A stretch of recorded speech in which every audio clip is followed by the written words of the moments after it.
नमस्कार विद्यार्थियों, आप सभी का आपके अपने YouTube चैनल आरपीएससी विद नवीन सैनी में स्वागत है। तो विद्यार्थियों, हम पढ़ रहे थे आंदोलन वगैरह, तो उनमें छोटी छोटी और चीज़ें हैं कुछ शेष, वो इस वीडियो में आप देख लीजिए। इसके साथ ही आपके जो ये वीडियो कंप्लीट होगा, इसके साथ ही आपके जो आंदोलन वाला पार्ट है वो हो जाएगा आपके कंप्लीट। उसके बाद में आपका प्रजामंडल चलेगा, ये क्लास है, और इसके बाद में जो भी क्लासें आएगी वो प्रजामंडल को लेकर आएगी। लगभग 2 से 3 क्लास में अपना प्रजामंडल भी क्या हो जाएगा, कंप्लीट हो जाएगा। तो समझ में आ गई आपको बात। तो शुरू करते हैं। देखिए, डाबड़ा कांड। अब ये डाबड़ा कांड क्या है, इसकी थिकनेस थोड़ी ज़्यादा कर लेते हैं। सेकेंड, अब ठीक है, थोड़ा और बढ़ा लेते हैं थिकनेस को। आई थिंक अब ठीक है। तो देखिए, तो डाबड़ा कांड, तो डाबड़ा कांड के बारे में क्या क्या पूछा जाता है। एक तो पूछा जाता है कि डाबड़ा कांड जो हुआ तो वो डाबड़ा गांव में हुआ था, और वो डाबड़ा गांव किसके अंतर्गत आता है, तो वो आता है डीडवाना परगना के अंतर्गत। और जो इसकी डेट है वो मोस्ट इंपोर्टेंट है। यदि पूछेगा तो यही पूछेगा कि डाबड़ा कांड है वो किस डेट को हुआ था, तो वो हुआ था 13 मार्च 1947। ठीक है। अब उसमें जो ये मेन इंपोर्टेंट, तो ये ऊपर वाले 2 फैक्ट हो गए। अब जो शेष क्या है, तो शेष ये है कि इसमें जो मथुरादास माथुर जी थे वो मोतीलाल चौधरी के घर पर ठहरे थे, और उस समय इन पर जागीरदारों द्वारा क्या किया गया था, हमला किया गया था। ये इतने खास इंपोर्टेंट नहीं है, लेकिन फिर भी इससे जुड़े हुए फैक्ट है, तो मैंने यहाँ पर लिख दिए। अब देखो, मैं इसको स्टोरी के रूप में ना बताकर यहाँ क्यों बता रहा हूँ, क्योंकि इनसे जुड़े हुए मेन फैक्ट ही आपको ध्यान में रखने हैं। वैसे कोई लंबी चौड़ी स्टोरी नहीं है जो मैं आपको लंबी चौड़ी स्टोरी सुनाऊँ और उसमें से फैक्ट निकालूँ। समझ गए विद्यार्थियों। आगे देखिए, पुनवाड़ा कांड। तो पुनवाड़ा कांड है वो मई 1947 को हुआ था, और कहाँ हुआ, डूंगरपुर में, और यहाँ पर मास्टर शिवराम बील को मारा गया था। और अब देखो, सबसे ज़्यादा महत्वपूर्ण है रास्तापाल कांड। रास्तापाल कांड है वो जून 1947 ईस्वी को हुआ था, डूंगरपुर में। नाना भाई खांट है, उनको तो देखो यहाँ पर क्या हुआ था, यहाँ के जो थे ठाकुर वगैरह, उन्होंने विद्यालय पर पूर्णतया क्या लगा दिया था, प्रतिबंध लगा दिया था। लेकिन नाना भाई खांट और सेंगाबाई खांट जैसे जो शिक्षक थे वो क्या कर रहे थे, फिर भी विद्यालय वगैरह चलाने का क्या कर रहे थे, प्रयास कर रहे थे। तो सैनिक वगैरह आए, उन्होंने नाना भाई खांट को तो सैनिकों द्वारा हत्या कर दी गई, और सेंगाबाई खांट को क्या किया था कि गाड़ी के बांध कर घसीटा। तो घसीटा तो उस समय उनकी जो थी अपने पुपिल मतलब शिष्य थी, तो उसने 13 साल की थी शिष्या, उसका नाम था कालीबाई। उसने उनको बचाने का प्रयास किया। जैसे मान लो ये गाड़ी है, इसके पीछे रस्सी लगा के और ऐसे सेंगाबाई खाट को बांधा हुआ था। तो उन्होंने देखा जैसे कि भाई गुरुजी को घसीट के ले जा रहे हैं, तो उसके पास क्या था, हंसिया था। ठीक है। उस हंसिया से क्या किया, इस रस्सी को काट दिया। तो जैसे ही इसने इसको काटा, तो अंदर जो सैनिक बैठे थे गाड़ी में, उनके पास बंदूकें वगैरह थी, उन्होंने इनको भी गोली मार दी, सेंगाबाई खांट को, और कालीबाई को भी गोली मार दी थी, जिससे इन दोनों की क्या हो गई थी, मृत्यु हो गई थी यहाँ पर। और यहाँ जो गेब सागर झील है, वहाँ पर कालीबाई की क्या बनी हुई है, प्रतिमा भी बनी हुई है। तो ठीक है, तो ये चीज़ है। अब देखो इसमें होगा क्या, इन जो डाबड़ा कांड, पुनवाड़ा कांड और जो रास्तापाल कांड है, इनका क्रम भी पूछते हैं कई बार कि भाई इनका क्रम समय के हिसाब से कैसे था। तो पहले देखो, पहले है सबसे पहले डाबड़ा। डाबड़ा के बाद में जैसे मार्च आ गया, मार्च के बाद में मई, तो मई में हो गया पुनवाड़ा, और पुनवाड़ा से आगे क्या है, रास्तापाल कांड। ठीक है, आगे बात समझ में। तो ये चीज थी। आगे देखिए और क्या होता है आगे। आगे है तसीमो कांड। अब देखो इनको याद कैसे रखोगे आप, रास्तापाल कांड अब कैसे कनेक्ट करोगे कि भाई रास्ते में सेंगाबाई खांट को क्या कर रहे थे, घसीट रहे थे गाड़ी के बांध के, तो ये सेंगाबाई खांट वाला ये हो गया। और देखो और कौन सा है, ये पुनवाड़ा डाबड़ा, इनको देख लेना।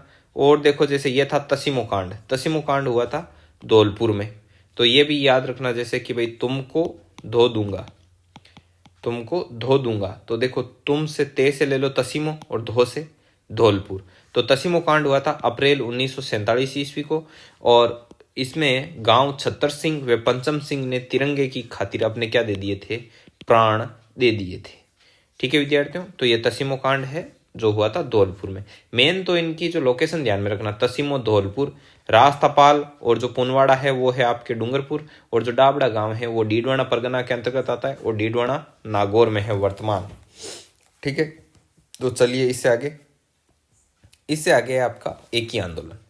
अब एक ही आंदोलन है तो एक ही आंदोलन भोमट भील आंदोलन भी कहते हैं इसे, ठीक है। और प्रेरणाता थे इनके मोतीलाल तेजावत। तो याद कैसे रखोगे, एक ही मोती, तो एक से एक ही आंदोलन और मोतीलाल तेजावत। इनका जन्म 1887 ईस्वी को हुआ था कोलियारी गांव में। गांव का नाम क्या था, कोलियारी गांव में हुआ था। जाडोल ठिकाने के ये कामदार थे। भीलों को संगठित करने के लिए एक ही आंदोलन हुआ था, ठीक है। तो मेन उद्देश्य यही था कि भीलों को क्या किया जाए, संगठित किया जाए, ठीक है विद्यार्थियों। और मुख्यतया ये भोमट क्षेत्र में चला था। ये भोमट क्षेत्र, ये जाडोल वाला ये एरिया है, इसी को बोलते हैं। चित्तौड़ के रासमी तहसील के मातृकुंडिया नामक जो स्थान है, मातृकुंडिया नामक स्थान से 1921 ईस्वी में क्या हुआ था, यह आंदोलन शुरू हुआ था। और इसमें 21 ही क्या रखी गई थी, मांगे, 21 सूत्री मांग पत्र, जिसमें 21 मांगे थी, वो तैयार किया गया था। और इस मांग पत्र को मेवाड़ पुकार कहा गया। क्या कहा गया, मेवाड़ पुकार। तो ये चीज़ थोड़ी इंपॉर्टेंट है, इसको ध्यान में रखना। तो 21 सूत्री आंदोलन 1921 ऐसे याद रह जाएगा। एक ही मोती, इससे याद रह जाएगा एक ही आंदोलन, मोतीलाल तेजावत, ठीक है। और मोतीलाल तेजावत है वो आपके आगे बताया गया आपको कि भाई ये बावजी नाम से वगैरह फेमस थे। देखो ये रहा मोतीलाल तेजावत है, वो बावजी के नाम से भी क्या थे, लोकप्रिय थे। और देखिए इस आंदोलन में तुलसी भील की महत्वपूर्ण भूमिका रही थी, ठीक है। तो वो 24 घंटे में बताता है कि 70 मील पैदल यात्रा कर लेता था। तो ये उस समय का हुसैन बोल्ट समझ लो इसको, ठीक है। और विजयनगर रियासत के नीमड़ा गांव में 7 अप्रैल 1922 ईस्वी को सम्मेलन बुलाया गया था। और उसमें मेजर सेटन के आदेश पर, किसके आदेश पर, मेजर सेटन ने आदेश दिया और उस पर गोलीबारी की गई, जिससे 1200 से ज़्यादा भील क्या हो गए, शहीद हो गए। ये बहुत ही दुखदायक घटना थी। और ये विजयनगर है, ये वर्तमान में गुजरात में आता है। बताते हैं उस समय ये सभी मेवाड़ रियासत के अंतर्गत थे। और उस समय जब ये भील इतने संगठित होने लगे, आंदोलन करने लगे, जगह जगह सम्मेलन बुला रहे थे, तो मेवाड़ रियासत को ऐसे खतरा महसूस होने लगा कि ये ज़्यादा क्या नहीं हो जाए, संगठित एक होकर कहीं हमारी कुर्सी ना चली जाए, हमको परेशान ना करने लग जाए। तो इस वजह से ये मेजर सेटन आता है और ये आदेश देता है और यहाँ पर 1200 से ज़्यादा भील शहीद हो जाते हैं। तो ये बहुत ही क्या है, दुखदायक घटना है। आगे बात समझ में। अब देखो ये जब होता है, आपके गोलीबारी होती है, उस समय तेजावत जी थे, मोतीलाल तेजावत, उनके पैर में गोली लगी थी, लेकिन वे उनके हाथ नहीं लगे थे, मतलब भूमिगत हो गए थे, वहाँ से निकल गए, फरार हो गए। फिर 1929 ईस्वी में गांधी जी की सलाह पर गांधी जी ने बोला कि आप आत्मसमर्पण कर दो, कोई बड़ी बात नहीं है, आपके साथ कुछ गलत नहीं होगा। तो इन्होंने ईडर भी वर्तमान में कहाँ आता है, गुजरात में आता है। ईडर, विजयनगर, ये वर्तमान में कहाँ पर है, गुजरात में। तो यहाँ पर इन्होंने कर दिया था आत्मसमर्पण। लेकिन इनके आत्मसमर्पण करने के बाद भी इनको जेल हुई थी, उसके बारे में मैं आपको बताऊंगा। अभी देखो, तो ये बाबूजी के नाम से लोकप्रिय थे। और इस घटना को दूसरा जलियांवाला बाग हत्याकांड भी कहते हैं। 1936 ईस्वी में जो तेजावत जी थे, वो मोतीलाल तेजावत क्या हुए थे, रिहा हुए थे। मतलब गांधी जी ने कहा आप आत्मसमर्पण कर दो, कुछ गलत नहीं होगा, लेकिन फिर भी इनको देख लो, लगभग 6-7 साल की क्या हो गई थी, जेल हो गई थी। आगे बात समझ में। तो नेक्स्ट आगे देखिए, ये अपना था एक ही आंदोलन, भोमट भील आंदोलन। ये जो पीडीएफ है वो आप प्राप्त करना चाहते हो तो डिस्क्रिप्शन में आपको लिंक दे रखा है, उस पर आप क्लिक करके टेलीग्राम ग्रुप में जुड़ जाइए। और वहाँ से अभी तक, आज से आज तक जितने वीडियो अपलोड किए गए हैं उनके लिंक और साथ में उनकी पीडीएफ भी अपलोड की हुई है। ये तो क्या पेज डबल आ गया। अब यहाँ से देखो, यहाँ पे मीणा आंदोलन है। अच्छा, ये इस प्रकार से, हाँ चलो, तो अपन ने ये पढ़ लिया। अब चलते हैं हम मीणा आंदोलन। आगे मीणा आंदोलन है, मीणा आंदोलन के बारे में हम थोड़ा पढ़ लेते हैं। तो देखिए मीणा आंदोलन, ये जयपुर रियासत में 2 प्रकार के मीणा थे। एक तो थे जमींदार मीणा और एक थे चौकीदार मीणा। अब चौकीदार मीणा का जैसे नाम से स्पष्ट है, इनका काम क्या था, चौकीदारी करना, और जमींदारों को जमीन वगैरह दे रखी थी।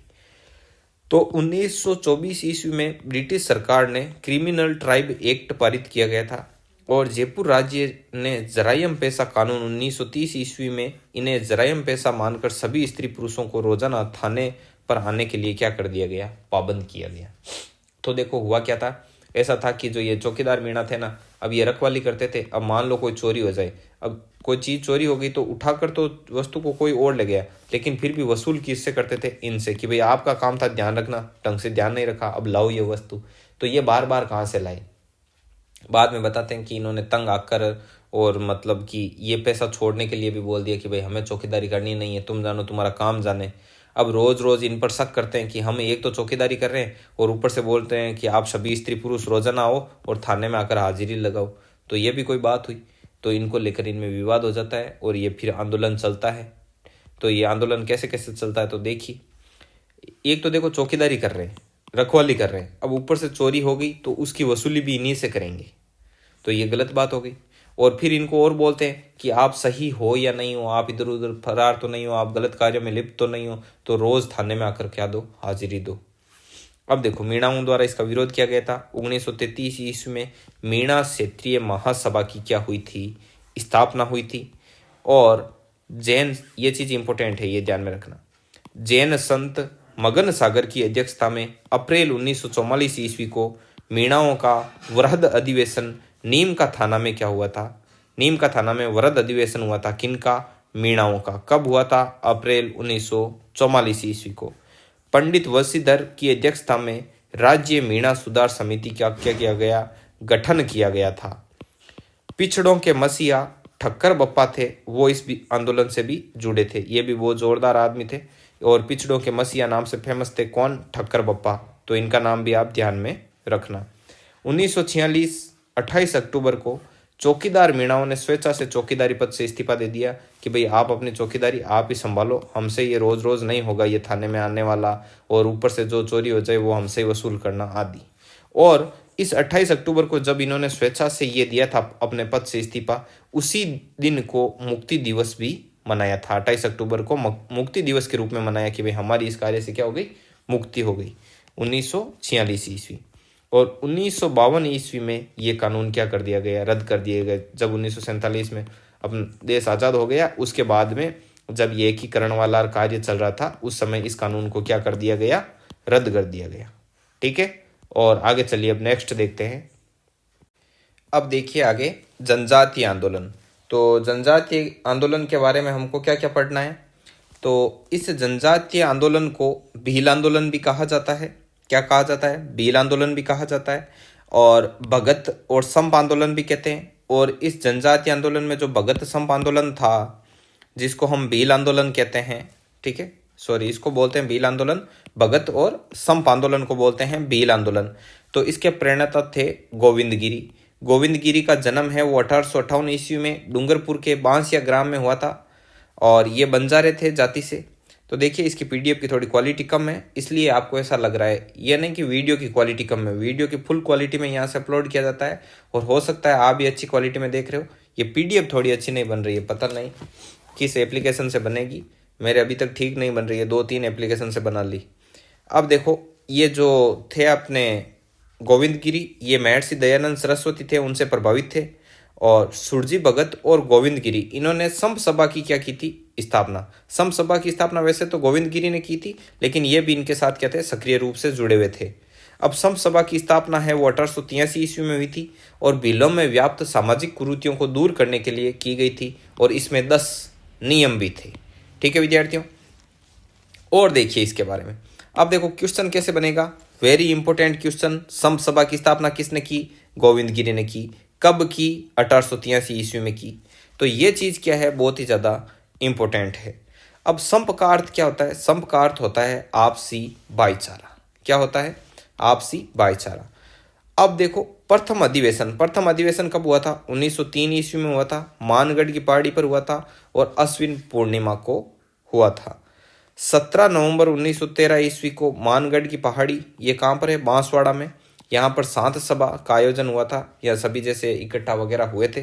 तो उस समय बताते हैं कि मेवाड़ वालों को ऐसा लगा था कि ये भील वगैरह ज़्यादा शक्तिशाली ना हो जाए, इनकी ताकत लगातार बढ़ रही है, और ये आपस में संगठित होकर और अंदर मतलब कुछ आंदोलन वगैरह ना कर दे। तो उस समय का जो अंग्रेज अधिकारी था मेजर बेरी, अब मेजर बेरी ने आदेश दिया किसको? मेवाड़ भील कोर को, कि इन पर बरसाओ गोलियां। और मेवाड़ भील कोर ने गोलियां बरसाई, और 1500 से ज़्यादा क्या हो गए? भील शहीद हो गए। अब देखो होता क्या था, अंग्रेज यहाँ के लोगों से ही यहाँ के लोगों को मरवा देते। अब देखो अंग्रेज तो थे अधिकारी, अब ये मेवाड़ भील कोर है, तो इसमें नॉर्मल सेना कौन सी है, अपने भारतीय लोग ही हैं यहाँ के।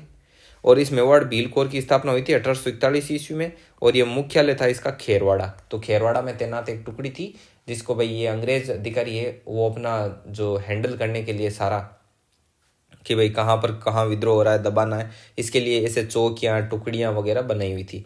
तो इसका मुख्यालय था खेरवाड़ा में। तो इसमें 1500 से ज़्यादा भील मारे गए थे, और गोविंदगिरी जी थे, उनको कैद कर लिया गया था 10 साल के लिए। तो जब ये 10 साल के लिए वहाँ चले गए भाई कैद निकाल कर वापस आए, तो बताते हैं उन्होंने अपना शेष जीवन है वो कंबोई गांव में बिताया था। और कंबोई गांव है वो वर्तमान में कहाँ पर है, गुजरात में। गोविंदगिरी का प्रिय शिष्य कौन था, पुंजिया नाम का एक शिष्य था इनका, जो गोलीबारी के बीच आत्मसमर्पण करने वाला प्रथम व्यक्ति था।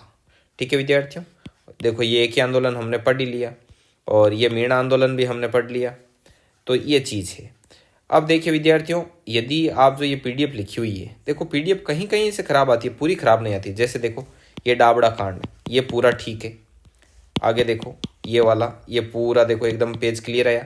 अब देखो इसमें ये भगत संप आंदोलन लिखा हुआ है ना, इतना ये ऊपर का खराब है, बाकी यहाँ पर भी थोड़ा सा है, बाकी ये ठीक है। देखो नीचे से ये क्लियर आ गया ये पेज। अब देखो ये एक ही आंदोलन वाला ये पेज पूरा का पूरा एकदम क्लियर है, देखो ये यहाँ पर। और ये मीणा आंदोलन देखो एकदम क्लियर। ठीक है विद्यार्थियों, तो कहीं कहीं हो जाती है त्रुटि वगैरह, तो ये पता नहीं शायद पेज को मतलब जो खींच रहे हैं पिक उस समय शायद ये हो रहा है मिस्टेक वगैरह। तो इसकी कोई चिंता की बात नहीं है। देखो राजस्थान हिस्ट्री अभी अपने जो आधुनिक राजस्थान चल रहा है, अब ये जैसे ही राजस्थान हिस्ट्री कंप्लीट हो जाएगी, जैसे कि मान लो 2-3 दिसंबर को कंप्लीट हो जाएगी आई होप, तो ठीक है। तो यदि जैसे ये राजस्थान हिस्ट्री कंप्लीट होती है, आपको पूरी की पूरी राजस्थान हिस्ट्री की लगभग 90 से 100 और 110 मतलब 90 से 110 पेज के बीच में रहेगी। पूरी की पूरी क्या दे देंगे, एक ही पीडीएफ दे देंगे, और वो पीडीएफ बहुत अच्छे तरीके से स्कैन करवाएंगे कहीं स्कैनर से, और फिर देंगे। तो उसका आप क्या निकाल लेना, प्रिंट आउट ले लेना, और प्रिंट आउट लेके और आप अपना मतलब कि उसका बाद में पढ़ सकते हो वीडियो लेक्चर के साथ। आपको लिखने की आवश्यकता नहीं रहेगी, बढ़िया हाई क्वालिटी में प्रिंट आएगा। तो वो प्रिंट निकलवा लेना और फोटोकॉपी करवा के फिर बैठ जाना और वीडियो लेक्चर लगा लेना 1.5 गुना में, और आराम से वीडियो देखना और अपना रिवाइज करते रहना, पढ़ते रहना। तो ये बहुत बढ़िया सिस्टम रहेगा आपके। और अभी यदि आप साथ के साथ लिख रहे हो और इस पीडीएफ को लेना चाहते हो, तो डिस्क्रिप्शन में लिंक दिया गया है, वहाँ से ये पीडीएफ जितनी आज पढ़ाई ये आपको वहाँ पर मिल जाएगी। सीधा टेलीग्राम ग्रुप में आ जाओगे। फिर भी आपको जुड़ने में तकलीफ आ रही है तो नंबर वैसे दे रखे हैं, इन नंबर पर संपर्क कर लेना, व्हाट्सएप मैसेज कर देना और अपना नाम और डिस्ट्रिक्ट भेज देना। आपको डायरेक्ट क्या कर देंगे, हम ऐड कर देंगे। तो ठीक है विद्यार्थियों, ये था आज की क्लास। आपको कैसी लगी तो इसके बारे में कमेंट बॉक्स में ज़रूर से ज़रूर बताना। 100% क्या करना, आप कमेंट ज़रूर करना कि आपको ये क्लास कैसे लगी। और यदि आपको क्लासें अच्छी लग रही है तो आप अपने आसपास के एरिया में और आपके जितने भी सोशल प्लेटफॉर्म है, फेसबुक, व्हाट्सअप, इंस्टाग्राम आदि सभी जगहों पर इसको शेयर कीजिएगा। अपने आसपास के लोग हैं उनको माउथ पब्लिसिटी भी कीजिए। आप अपने आसपास के लोगों को बताइए कि भाई ऐसा चैनल है जिस पर 2nd ग्रेड की फ्री तैयारी करवाई जा रही है, राजस्थान हिस्ट्री लगभग समाप्त होने को है। तो भाई हमारे प्रचार करने वाले तो आप ही हो ना, तो हम यहाँ किसी को लाएंगे थोड़ी कि भाई ये प्रचार करेगा अपने। ठीक है विद्यार्थियों, तो हमारे जो स्टूडेंट हैं वही हमारे ब्रांड एम्बेसडर है, प्रचारक है, स्टार प्रचारक आप ही हो। तो ये आपका जिम्मा है अपने आसपास के छोटे बड़े भाई बहनों सभी को बताने का। ठीक है विद्यार्थियों, तो वीडियो कैसा लगा कमेंट जरूर करना, वीडियो को लाइक कर देना, ज़्यादा से ज़्यादा लोगों तक शेयर करना। मिलते हैं नेक्स्ट वीडियो में, तब तक के लिए जय हिंद, जय भारत।